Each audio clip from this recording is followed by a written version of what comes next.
നിങ്ങൾക്ക് PCOD ആണ് എന്ന് എങ്ങനെയാണ് തീരുമാനിക്കുക? മെൻസസ് ലേറ്റ് ആയിട്ടാണ് വരുന്നത് എന്നതുകൊണ്ട് മാത്രം ഒരാൾക്ക് PCOD ഉണ്ടെന്ന് നമുക്ക് പറയാൻ പറ്റൂല. 3 കാര്യങ്ങളാണ്. ആ 3 2 ഒരാളിൽ ഉണ്ടെങ്കിലാണ് PCOD ആണെന്ന് നമ്മൾ പറയുന്നത്. ഒന്നാമത്തത് ക്രമം തെറ്റിയ മെൻസസ് തന്നെയാണ്. അതായത് മെൻസസ് വളരെ ലേറ്റ് ആയിട്ട്, മാസങ്ങളോളം മെൻസസ് വരുന്നില്ല, അല്ലെങ്കിൽ മെൻസസ് വളരെ ലേറ്റ് ആയിട്ട് വരുന്നത്, അങ്ങനെയുള്ള ക്രമം തെറ്റിയ മെൻസസ്.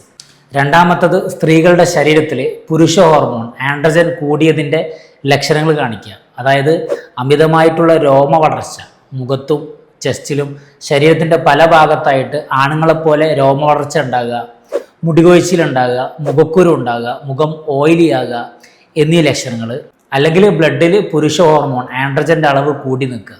മൂന്നാമത്തത് വയറിൻ്റെ സ്കാനിങ് എടുത്തു കഴിഞ്ഞാൽ പൂർണ്ണ വളർച്ച എത്താത്ത എഗ് ഫോളിക്കിൾസ് കൂടുതലായിട്ട് കാണുക, ഓവറിൻ്റെ വോളിയം വ്യാപ്തം കൂടുക, അങ്ങനെ പോളിസിസ്റ്റിക് മോർഫോളജി സ്കാനിങ്ങിൽ കാണുക. ഈ 3 ഉണ്ടെങ്കിലാണ് ഒരാൾക്ക് PCOD ആണെന്ന് പറയുക. ഇനി PCOD എങ്ങനെയൊക്കെ നമുക്ക് റിവേഴ്സ് ചെയ്യാൻ പറ്റും എന്നുള്ള എല്ലാ കാര്യങ്ങളും ഇനിയുള്ള വീഡിയോയിൽ നമ്മൾ സംസാരിക്കും.